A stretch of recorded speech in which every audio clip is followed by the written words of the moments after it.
International Atomic Energy Agency Director General Rafael Grossi, on Wednesday contradicted Prime Minister Benjamin Netanyahu's claim that Israel hit a nuclear site in Iran while carrying out 20 airstrikes on October 26. One of the sites attacked was connected to Iran's nuclear program, Netanyahu said. Leaks indicated that he was referring to the site at Parchin, where Iran had a nuclear site in the early 2000s, but which it eventually moved and covered up. Grossi said Parchin has had no nuclear activity in a long time, but he acknowledged that it may have had in the distant past. Supporting Grossi's claim against Netanyahu, multiple briefings by Israeli defense officials regarding the October 26 attack never mentioned anything about a strike on a nuclear facility. In fact, they always explained why Israel had avoided such targets. In response to Netanyahu's claim, Grossi said, "If you're referring to the area of Parchin, we do not consider this a nuclear facility. We don't have any information that would confirm the presence of nuclear material there. It could have been involved in the past in some activities perhaps, but not even that building that Israel struck. Non-recognition. I leave it to those military decision-makers to judge and characterize places, but as far as the IAEA is concerned, we don't see it as a nuclear facility," he said. Despite Grossi's claim, and the IDF leaving a current nuclear site off its list of what was attacked, a spokesman for Netanyahu doubled down on the claim that a nuclear site was attacked. The IDF struck Iran on October 26 in response to the Iranian attack against Israel on October 1, in which it fired more than 180 ballistic missiles. Earlier on Wednesday, Grossi recommended to the IAEA Board of Governors not to condemn Iran this coming Friday, following Iran's acceptance of a compromise offer, which he personally suggested. Iran has offered to freeze its 60% uranium enrichment process, and to allow for new IAEA inspectors into the country if the board forgoes condemning it this week.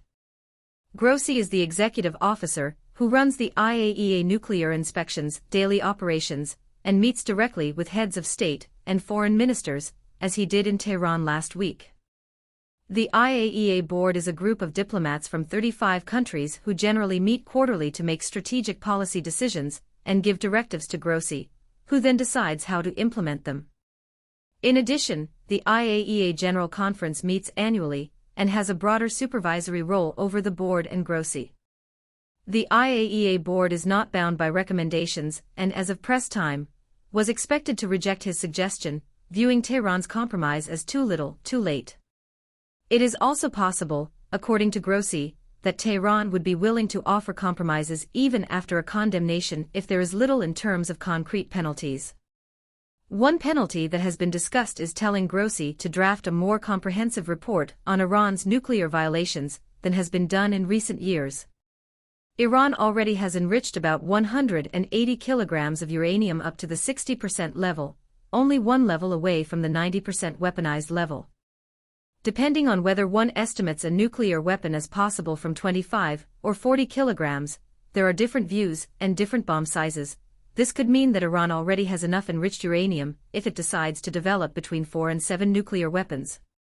In fact, this amount of uranium is likely what Iran planned to enrich under the clandestine AMAD military nuclear program it ran from 1999 to 2003. The Mossad exposed the program in 2018, when it seized Iran's nuclear secrets from a warehouse in Tehran's Shurabad neighborhood. Accordingly, its critics at the IAEA and beyond would say that the compromise is worthless without a commitment to significantly reduce the already 60% enriched uranium stock. Furthermore, Iran's offer to reinstate 4 out of 8 nuclear inspectors who it previously expelled, and its condition that none of the 4 be among the group of 8, is also viewed as a compromise in bad faith by many IAEA critics of Iran. The 8 inspectors were expelled after they caught Iran enriching uranium up to 84% in one location in February 2023, the most significant violation of its nuclear limits so far. Even Grossi admitted that Iran was continuing to avoid questions about the illicit nuclear material that the Mossad, and later the IAEA, found at the Turkazabad nuclear site in 2018, and that it has kept the IAEA in the dark about various aspects of the nuclear program status. Grossi said he had visited the critical Fordow and Natanz nuclear facilities while in Iran last week. The IAEA board is frustrated that Iran ignored the condemnation against it this past June, and that time is running out for diplomacy before the global sanctions snapback mechanism expires around October 2025. The mechanism allows any member of the 2015 nuclear deal to unilaterally snap back all global sanctions on Tehran. Once the snapback expires, what remains of the 2015 nuclear deal will essentially be gone. In any event, it has been on life support since around 2018 to 2019, when the first Trump administration pulled out of the deal after the Mossad exposed Iran's nuclear cover-up, and when Tehran responded by more openly violating the deal. This could leave Iran to break out into a nuclear weapon even more freely, or put greater pressure on Israel, or the US to carry out a wider strike against Tehran's nuclear program.